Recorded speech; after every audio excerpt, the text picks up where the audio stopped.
This channel is all about affiliate marketing and currently on my new journey, which I'm documenting, building niche sites. So if you're into that type of thing, then you may want to consider subscribing.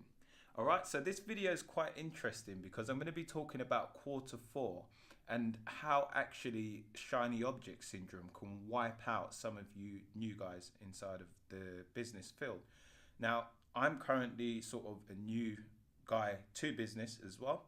But what I currently see on, across like sort of the internet is so many people that are basically building themselves up just a little bit inside of whatever it is that they've chosen to do, then seeing success with other people in other areas, and then looking at that and potentially going into that.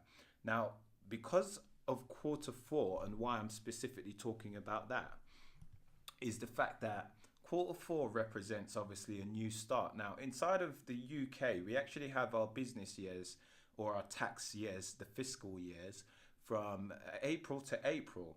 So obviously Q4 wouldn't be coming into around February times. But if we look at just Q4 of the year and we take it into perspective of just the year, then obviously we're approaching, just the last end of the year. And we're currently November the 19th, so we haven't got long left of this year. So a lot of people are going to be making New Year's resolutions, new goals, and trying to achieve new things, which is all great. But I mean, the way I see it is you should be trying to do that every single day, opposed to, it shouldn't take a new year for you to actually do something new. You should be doing that anyway. Okay, but what I wanted to discuss is exactly how this really stings a lot of people in business. Now, this is my perspective and my opinion. If you are already successful in your area, then you may want to go watch a different person, because I'm just at the beginning of my journey. So I've still got a long way ahead of me. But from what I can see, I'm able to sort of digest the information and put together an opinionated sort of perspective that I'd like to share with you today. So the way I look at success or failure is in regards to a milestone period. Now, it's something that has many milestones because it's not something that is a destination in that sense. It's more of a journey. So it's something that you go over throughout life and you continue on that journey throughout your, chosen career in that sense. So if we were to take like business and success and failure and talk about finance, then you would see that obviously once you reach a certain milestone, you could officially say that you have either a success or a failure that you're going to learn from. So what I think is like, this is a problem that I had when I started out myself around maybe about, it's about 12 months now that I've actually been doing any type of online stuff. And I would say that when I started out, I actually thought I failed at things when I hadn't even had any real failures. So the real failure can only come from the things that I'm now recently doing. So what I'm talking about is a lot of people say, things are not going well, and they feel and think in their head that they've had a failure when you haven't even done enough to have a failure. So if I was to put this into a sort of example of building a house, I'm going to use that as an analogy because everyone will be able to comprehend exactly what I'm talking about. So if we were talking about building a house, you feel that you've failed before you've even built the foundations, let alone the house on top of it. So the house on top of it is obviously your success or your failure, your high success, we could say. And the foundations is your first milestone. So that's the first thing that you have to do. You have to go put the bars and the actual sort of support inside of the ground to have a structured foundation to whatever it is you do. Yeah. So that could be how you see your first income, your first consistent income online. So your cash flow inside of your business. Now, when we're talking about this, there's a lot of people, including myself when I started out, that think that you failed at what you've attempted and you haven't even really justified a failure yet. What I see a failure is reaching a certain milestone and putting out a certain amount of something into the world or value in the form of your business. And then if it doesn't work, you can say it's a failure, but it has to at least be out there. So just to actually sort of abbreviate, just to expand on that, what I'm talking about is, for example, when people go out and test new marketing strategies, you might learn Facebook ads or something like that. So you go out and you test Facebook ads and you go run a couple of ads, lose some money, and you feel like you failed. So then you go back a couple of months later because you don't want to put too much money in. And then you go out and you sort of test it again and you fail. You don't make any money, so you don't make no profit. You do it again and again and again, several months every so often, and you keep failing. Now, anyone who knows about Facebook ads, you need to basically give it at least like, really and truly for real testing, you need to be giving something around, like at least 6 months, like in the real business world. So first of all, a lot of people have not even gone in with the right thing, the right approach in order to give themselves a chance of success. So a lot of people are watching other YouTubers, which I was doing for a long time, of watching several different people, and they're showing, testing ads with $5 and things like that. You can test ads with $5, but the thing is, you have to understand that these other people have got the money to back it up. So they are testing that, but consistently. They're consistently testing that. And the more that they spend on the upfront, the more data they can gather to better determine what ads to shut down or where to optimize and things like that. So what happens with you is every time you're sort of just dabbling and back down, dabbling back down, dabbling back down, whereas they test, fail, back up, and until eventually they optimize to a level of where they've got a successful campaign. So if we're talking about things like that, you can't even class it that you've had a failure unless you've actually even risked enough or put in enough to the world to class it as a failure. So you've basically, if you were talking in regards to building a house, you've gone and put a few RSJs down, like those are like, steel bars, steel structure bars. You've gone and put like one or two of those down, and then you've basically just gone off. So it's like those derelict building sites when you see them, and someone had a plan and it just never sort of came to fruition. Or just say, for example, if you had a farmer and he planted some seeds and he never properly took care of his dirt, he never sort of reinforced the dirt and his compost and things like that, and he just sort of planted a couple of seeds and hoped for the best, and didn't properly sort of sow his seeds. So how could he ever reap the rewards in that sense? And I think when we're talking about failure, you really need to have put in a certain amount. You need to have a certain amount of something out there in regards to class it as a failure, or in order to even have that potential success. So for example, now, like with what I'm doing, I'm currently building a site. I've put hours and hours, tireless hours into that website. Now that is sitting on the actual internet. So that has many hours and a vast amount of cash that I've put into the actual site, into building it up. And this is a form of value of my business that's currently out there. So that's like a whole block of business. So the potential of any income I can make is currently through that actual business, so that thing that's sitting there, that tangible thing. Yeah. And or intangible, if you want to class it like that. And it's like, what people do is they'll go and build a couple of pages and then dabble, and then go and build a couple of pages elsewhere and dabble again, and then maybe jump onto drop shipping and do this and that and whatever else. And eventually they've just dabbled their whole time, and time's gone, and you've never actually had anything substantial out there in the first place. So you've never even given yourself the chance. One of the other reasons why I think this happens is because people don't anticipate how much they actually need to get into a business. So when I was doing the paid ads and things like that, I was basically dabbling with little bits of money. You need to understand, if you go and start like a high street business, you go open a shop, it's like going into a shop and someone having no stock or anything. They sort of just like, oh yeah, well, we're trying to be a bit optimistic and give this a shot. You would be like, okay, well, maybe you should have saved yourself time and not opened your shop and got the proper funds, whether it meant doing some overtime at work or whatever you needed to do to raise the capital, and then opening your shop, because I'm not going to buy anything. There's nothing here. It's crap. And then also, first impressions are everything. So you see that, think it's crap, and you walk out, and there's plenty of shops everywhere else of where you can get the same product. So you're just going to walk out and get it from somewhere else. And you almost like rule that place out, even if it gets good and you sort of walk past that shop again and your friend says, oh, let's go check out that shop. You'll be like, oh, no, I went there a long time ago. It's no good. It's crap.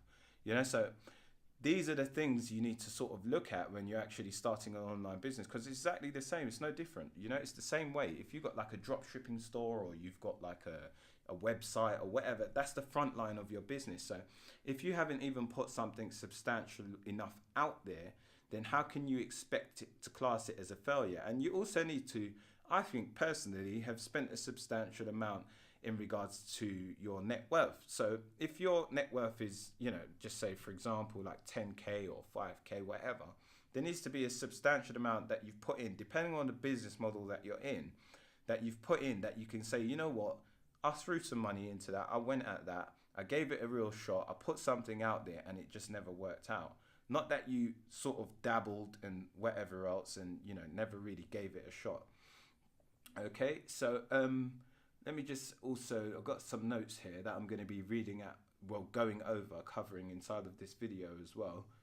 Okay, so I think a lot of things also that's important is having the right mindset in when you're getting into business. So I've been watching a lot of Sam Ovens recently, and if you don't watch him, then I suggest you go and check him out. It's a bit difficult sometimes to comprehend the information that he's talking about and digest it down to where you need it to implement it into your life if you're not at that sort of higher level of performance with business. But there's many useful skills that he actually has inside of his videos, of where he talks about narrowing down to one thing. So like sticking to one thing is very important, and really reversing anything that sort of has a detrimental effect to your progress, and flipping it or inverting it and seeing what the exact opposite to that is, and basically eradicating it out of your life. So he talks about focus, and if you're trying to get focus, of how you should eliminate the distractions, because a lot of people focus on, oh, how can I improve my focus? I can do meditation, I can do all of this different stuff. So I've tested a lot of it. I can personally vouch for that. I've tested out meditating, I've tested out, like writing my to-do list and whatever else. Like there's a few strict things that he just basically makes you follow, and it's simple.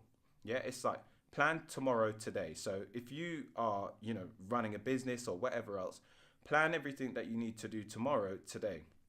And he's actually got a warm app that he uses that you can download for free on his blog, of where you can actually do that. So you could use any planning tool for that, any basic planning tool, Trello or your Google Notes, whatever you decide to use, anything is useful.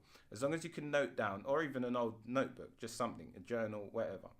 And you just note down exactly what you have to do tomorrow, today. So when you go into that day, you're strictly just taking action. Another thing is actually just having your clothes laid out. So all of the decision fatigue in the mornings, basically your willpower in the mornings like a battery. So just say you've got 100 life. By the end of the day, it starts draining. So throughout the day, it's draining and draining and draining and draining. And this is just understanding your brain. For those of you who think that you basically will have energy and you can grind it out, like you're idiots. That's the truth, because you don't understand how your brain works, and this is just facts of how your brain works. You can go and check this. So the way that your brain works is it has a certain amount of life every single day, and how you utilize that or best use it is going to determine how successful you become. So first of all is about identifying the things that move your business forward in the first place, because everyone obviously uses the example of the 80-20 rule. There's only 20% of the things that you do that actually gets you 80% of the results in your business. So for me, for example, the most important thing at the moment is writing content for the website, because the more content I have, the more potential my site has to move forward and rank better in the future. The next thing after that is backlinks. So after I've had a substantial amount of content, behind that I'll start building the backlink profile of my website and then move on to the next most important task. So by the time someone's all doing their design and all this crap around their site, I've already got out loads of content. I'm like 10 steps ahead of them, because although their site looks pretty, they have no potential of getting traffic because they have no content on the internet. So that's really one of the most important skill sets, is actually understanding how to prioritize the most important tasks in each and every day. Yeah. So you need to be able to identify that and then work on that one thing. And I've got a saying on the wall actually that I've put up recently. And it's basically saying, what is the one thing I can do today that will help me to achieve my defined purpose? And anything other than that one thing that I do is just a distraction. So whatever you do in the morning, if it's not part of that one thing that's actually moving your business forward, and actually sort of driving you to the next milestone, then everything else is a distraction because it's irrelevant to your progression. Okay. So I think it's really sort of important for you to have the right mindset, because you can have strategies like, regards to building sites, SEO, Facebook ads, and all these different things. But if you've not got the right mindset, then you can't move forward. So your belief system needs to be a certain way. You need to have the right beliefs. You need to have the right business discipline. You need to have the right discipline within yourself. So the way that you actually, take things serious and hold yourself accountable for certain things. There needs to be a sort of mindset that you program for your success. And I've seen it across all of the entrepreneurs that actually succeed. They've got a certain mindset of where they set themselves up for success in the first place. Because all the different strategies, people implement it in different ways and make different connections based on their actual mind. And all of us know, if I were to ask you what's standing between you and your success, all of us know it's only mindset and action. And your actions are based on your mind. So by setting yourself up with the right mind, you're setting yourself up for success. Okay? So that's one of the things I wanted to go over. And what else? Yeah, so I was talking about, can you have to identify also and whether you can afford the business that you're currently in. So if you're doing Facebook ads and things like that, you need to identify personally, if you're doing Facebook ads and you're doing affiliate marketing or CPA marketing, you need to have at least $1,000 or £1,000 minimum. You need that, because what happens is, if you're going with $100, you've got enough to run an ad. Like, yes, you've got enough to run an ad, but you haven't got enough to test. That is not enough for you to properly test and to give yourself a potential failure or success milestone. It is not enough. You need at least £1,000. And it sounds crazy because all these different gurus, and as I'm getting smarter and wiser with all of the internet, I'm able to see these guys and actually, see them for who they are, and the information that they're giving and all the false stuff that's getting put out on the internet. And you have to sort of sift through these people. But one thing I can say is not by watching people what they actually say, is by looking at what they do. So, what level of success are they at? If they're not where you, if they're claiming to be somewhere, and you can't reflect that from their actual position that they're in, then I would question it. I would dig a little deeper and see exactly whether this person's telling the truth and whether they're credible or not. Yeah. And when you find someone that's actually sort of, knowledgeable or successful in that field, stick with them. I would say, like, eradicate every other distraction, because that's one of the most important things I've done recently, is just basically unsubscribe from all the other YouTube channels that are just irrelevant. You can't listen to, this person, that person, this, all on the same topic, because you're going to try and mix and match.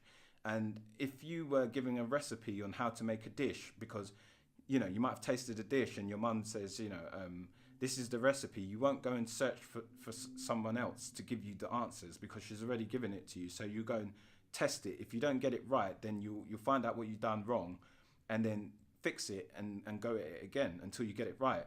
But you'll only go back to your mother for that recipe because she's at that level of success. If you wanted a different dish or a better dish, you might go and see a different chef. So that is the only way I can sort of put it. But I recorded this video on my phone today, by the way, as well, so it's really interesting. It's kind of like a mix of the old videos that I used to do, and this new type of document that I'm doing.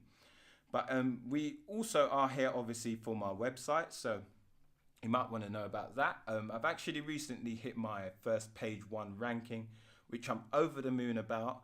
The current traffic for that keyword is about 140 searches per month, so it's not that high.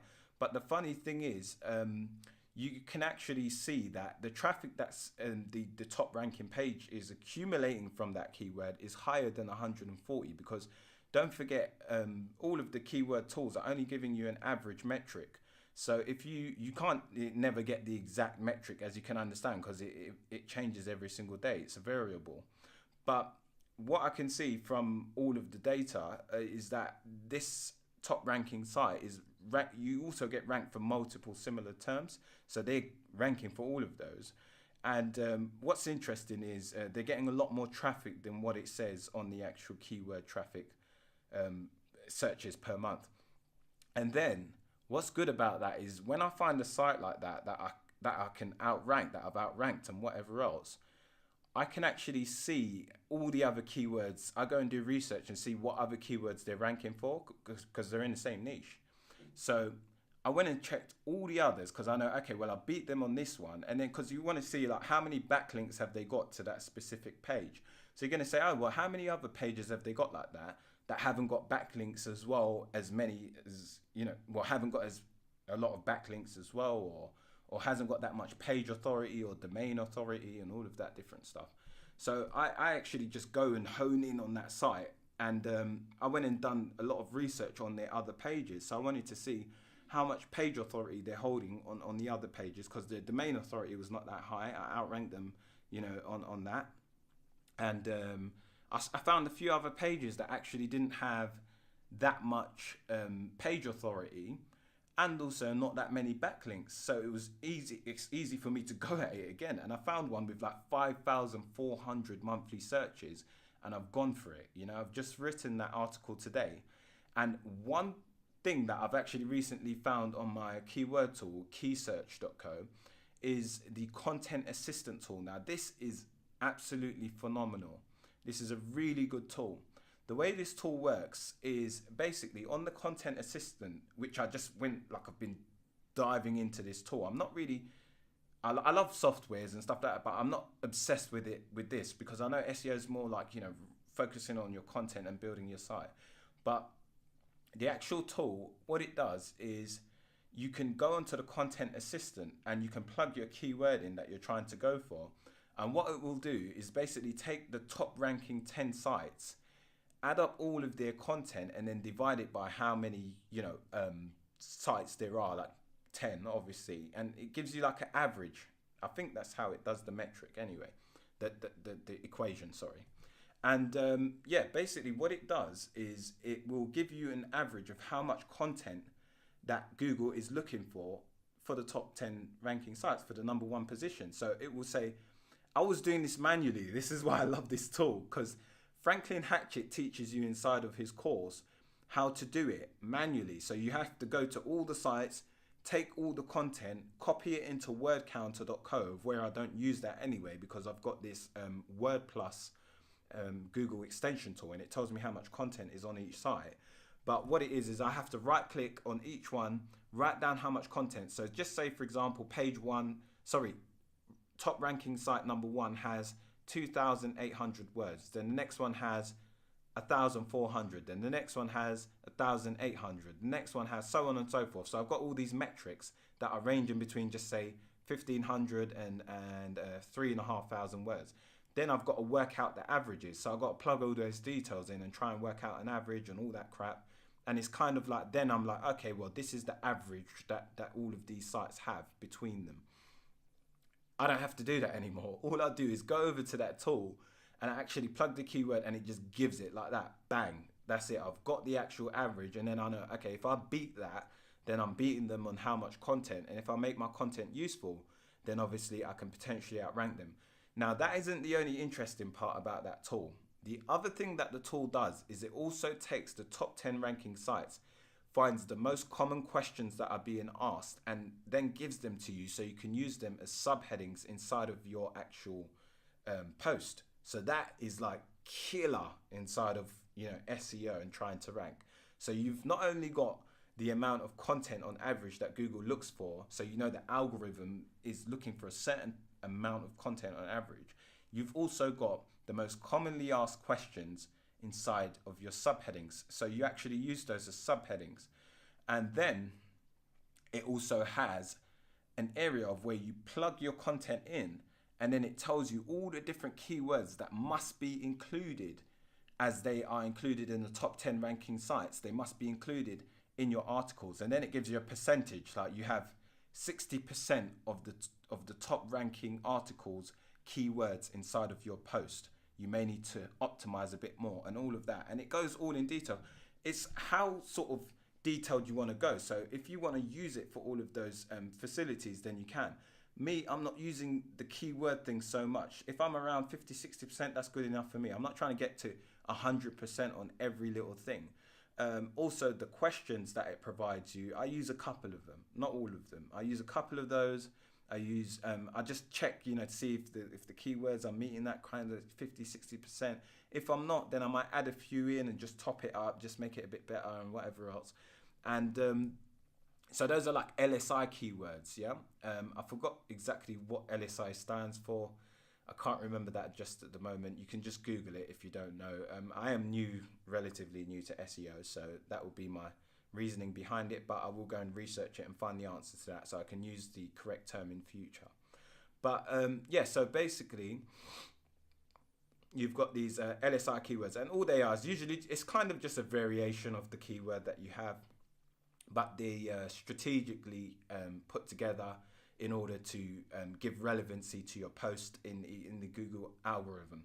Okay, but yeah, that's what I've been using in this tool. It's really interesting, and also with Key Search, it allows me to give a full vet of the competitor site. So I can check the backlinks of the competitor, which is okay on Key Search. It's not great because I went over to Ahrefs, which has a free backlink checker. That's really good to check backlinks because it gives you a full profile of all the backlinks they've got, because I tested it on Ahrefs against the keysearch.co, and Ahrefs had a much better sort of results profile of all the backlinks that were on the site. So if you check one, like it might show on Ahrefs 150 backlinks, and then you go over to Key Search and it only shows you like 90 or something like that. So then you know where's all the other missing backlinks. So obviously Ahrefs is a bit more in depth, but it doesn't mean that Key Search gives you the incorrect information. It's correct, but only partial, okay? And then I also went over to moz.com, and they've got a free backlink checker. So Ahrefs and Moz, I think they only give you like 10 searches per day. But the interesting part about Moz, what I use that for, is I'm not actually building up my backlink profile yet, but what it shows you is the actual average progression of a site's backlink profile, and it shows you whether they do follow links or no follow links, and then gives you the exact links that they've actually used, so where they've got the backlinks from, and also the anchor text, so you can see whether they're using branded keywords as anchor text back to their site, or if they're using URL keywords, URL anchor text and whatever else. So what's really interesting about that is you can actually go over to moz.com, M-O-Z, that's Mike Oscar Zulu.com, and you can actually check the backlink profile of the site. So I went to my competitor's site that's ranking for the product, the affiliate product that I'm trying to rank for on ClickBank. And what I checked is the actual backlink profile that they built to get to the #1 spot. So this is really interesting information, because I can see over a 6-month period that on average they build about 30 backlinks per month. So I can replicate that. I can do about 30 backlinks per month, and then I can see exactly what backlinks they have used. So there's specific links. You can literally click it, go over and check and see the link itself, yeah, and click it yourself, whatever you want to do. But you can see everything, like the whole picture from a bird's eye view. So I think it's really good information. So different tools give you different relevant bits of information, but the more I'm actually moving forward, the more I'm learning, and the more that I can see, exactly what tools you might want to use for certain things, yeah. But overall, the actual subscription that I use monthly at the moment is keysearch.co, and that's allowed me, by finding keywords, to get to a page 1 ranking so far. I've got multiple other keywords of where I'm ranking, like, position 5 for 1, position 11. And these are all relatively easy keywords. And then I range up to like medium competition, but I try and keep it as low as possible. If you want more information on key search or whatever, then just leave a comment below on the video. Or if you want to see a tutorial on it, on how to use it, if you're thinking about purchasing it or it sounds interesting, then I can do a tutorial on it on this channel for you. But you need to leave a comment below so I can know to do that tutorial.